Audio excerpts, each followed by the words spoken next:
Lindsay here, the Frugal Crafter, when we're going to make a really quick boy birthday baseball card today. My son has a birthday party to attend this afternoon, and it's for a little boy who just absolutely loves baseball, and his favorite team is, of course, the Boston Red Sox. So we're going to use a red, white, and blue theme, do some kind of vintage colors here, and I'm just going to stamp this. Surprise, it's a snow globe stamp, but I'm going to turn it into a baseball that is kind of sitting on a little display plaque. So here, I do want to warn you that with these stamps here, I might end up trimming out the center. If you just kind of smash your ink pad on and you get this all inky, it will stamp in the middle. So you do want to be careful about that when you have a stamp with a large area in the center that is blank. So that's why I tried to just keep my ink onto the outside. So then to make this look a little bit more baseball-y, what I'm going to do is just, you could do this by hand, but I'm just going to grab this little quilter's template, and I am going to draw the little curved kind of stitching area. I'm first going to draw it with brown because the red stitching lines would just pretty much be on the around that. And don't worry about going outside of the lines. This is going to be cut out, so you're better off to start out here because when you first put your pen down, you might get a blob. Just kind of go and do it quickly like that. And now I'm going to use a red pen to just put my little stitching lines. They don't have to be fancy. Just try to keep them fairly evenly spaced. We only have a couple games left of our Little League season. Our softball season's over. I am honestly looking forward to having some quiet evenings now. Baseball season's fun and all, but I am ready for summer. Alright, and then I think I want to add a little bit of color to the base, so I'm just going to grab kind of a light brown. Any brand marker will do. And since I'm going to cut it out, I'm just going to color it very loosely. There. And then maybe I'll even add a little bit of a shading around the edge with maybe like a kind of tan color. Let's see. That's more yellow. I want something, let's try this one right here. Something a little bit tan. I guess I'm not very prepared today. I'm just kind of, I should be cleaning actually. Oh my gosh, my house is such a wreck. I'm going to be. I just needed a little bit of a crafty break first. You know, do you ever have that? You just need to, before you can do anything, you gotta get that craft in. You gotta feel like you're gonna do something that stays done. And I think that's a thing why like people are such a good mood when they create. My mother-in-law said her husband used to always say that she was in a good mood when she was sewing, and I think it's because you feel you're going to do something that's going to stay done. You know, you can clean that house, you can mop that floor. 10 minutes later, the dog comes in, it's done. So you know, here you can do something that's actually going to stay done. I have misplaced my scissors, surprise, surprise. So I'm going to pause it while I find them. I thought I'd better grab 2 pairs just in case. I am misplacing things left and right, and that's probably because my studio is just as messy as the rest of my house. There you go. I admitted it. Please don't call hoarders on me. I'm in like need of an intervention. It's bad. But you know, it was fairly clean on Tuesday when the girls came over to do Ask a Crafter. I really don't know what happens. Well, I think what happened was the kids, you know, have had to clean out their lockers and their desks because it's the end of the school year, and they came home and dumped everything in the living room, and I was just like, oh my gosh. And then they've been busy ever since, so just, you know, the coffee table is piled a foot high with their stuff, and I think I'm just going to put a laundry basket at the end of it, and I'm just going to sweep it all into that and set it in their room, and then just be like, you know what, this is your stuff, take care of it. Alright, isn't that, I like that, I think that's pretty cute. Okay, now what do we have? I've got a 5.5 by 5.5 craft card base here. I think I'm going to ink that up a little bit. It's looking a little too pristine for me. There we go.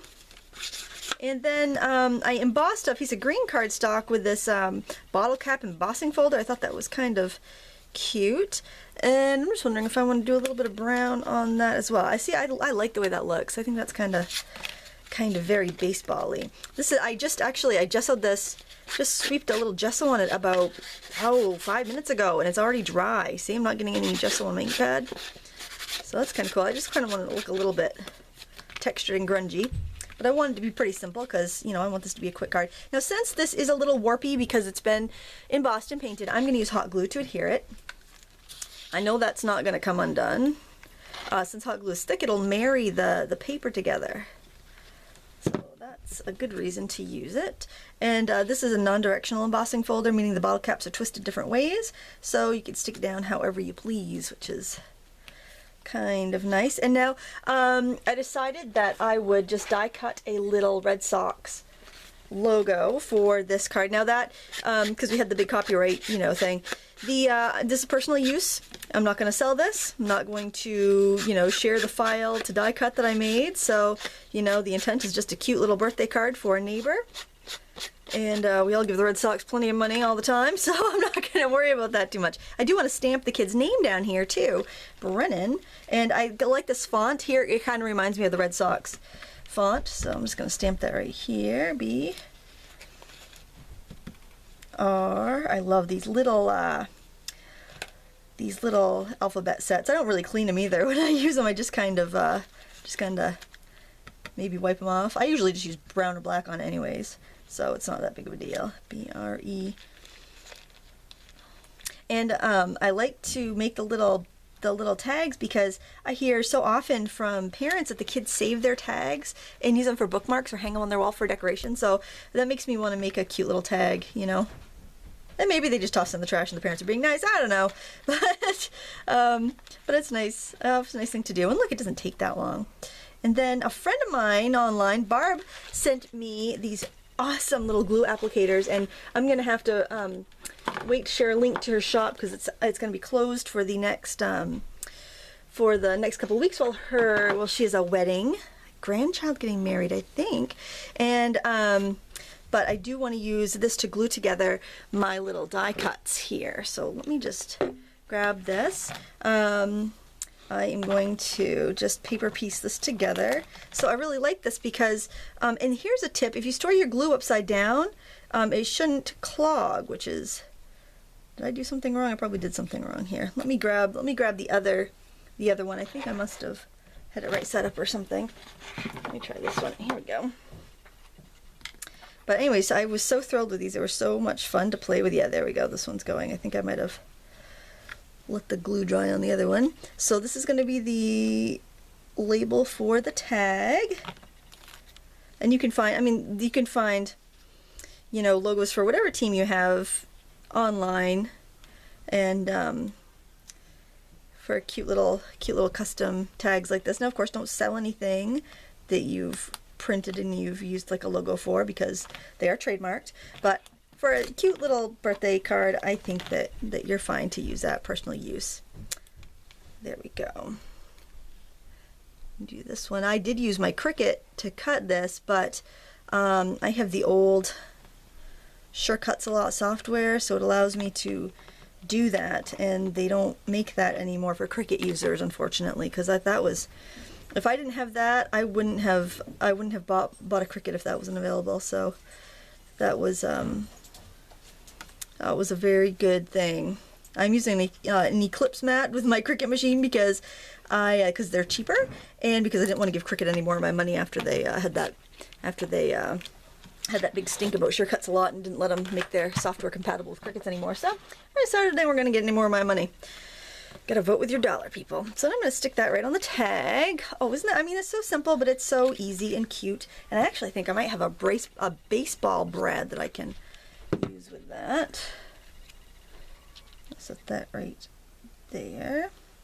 And then for this, I think I'm going to use hot glue. I was going to use foam adhesive, but I think with that bumpy background, it's not going to stick so well. So I'm going to use my tried and true hot glue. And I think I'm going to put that, don't put that right in the middle maybe. There, yeah, I think so. I love the hot glue.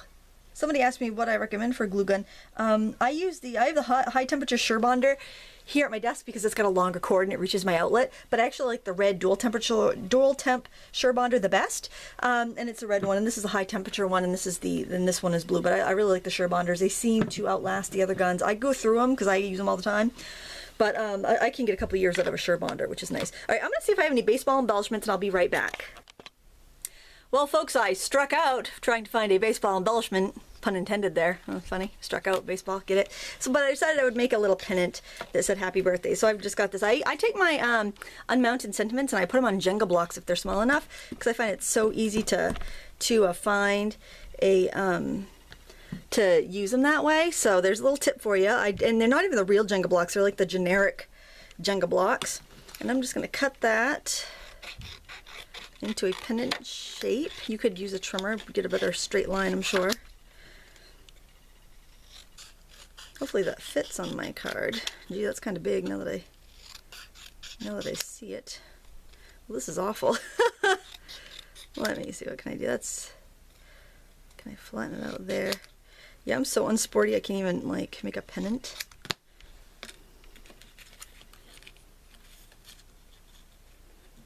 Oh, maybe that's alright. Let's mat it. Let's see, maybe if we mat it, it will look a little bit better. Hey, well, hold on. You know, that's awful. I'm going to try stamping that on this with a different... Let's see, what else do I have on that block? Oh, that's only happy birthday one I have there. Okay, we're just going to try that again, because that was kind of terrible. Let's try that one more time. See, happens to the button. Ah!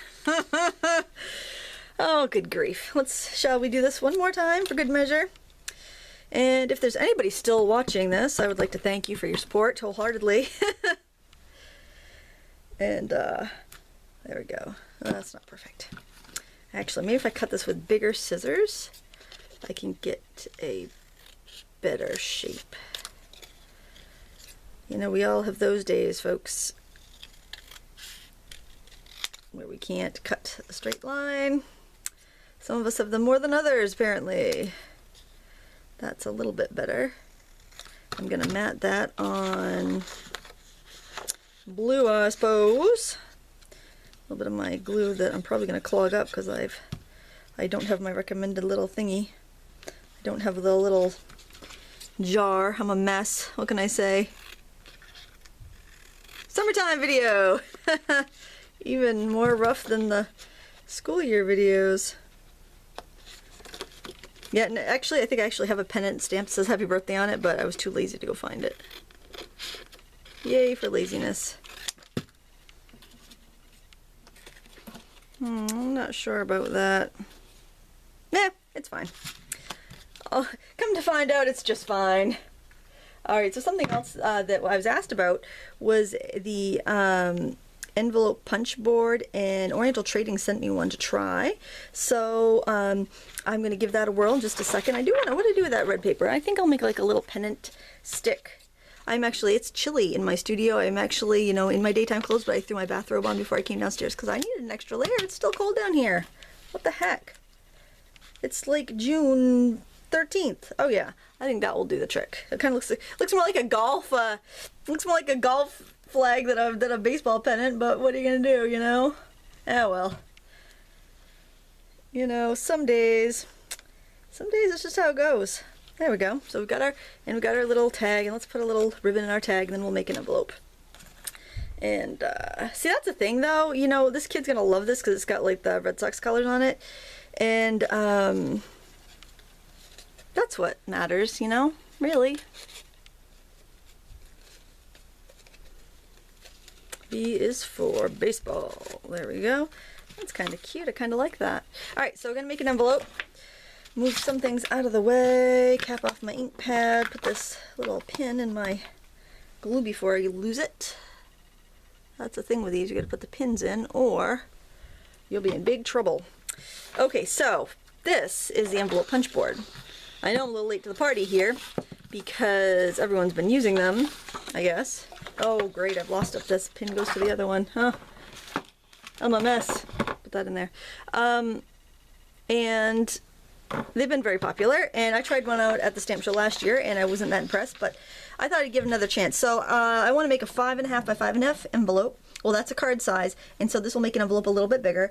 So here I need a 9 by 9 paper, which I have. There's a little chart on here, and it comes with a sticker. It comes with a sticker that has centimeters on it, but I'm in America with the inches.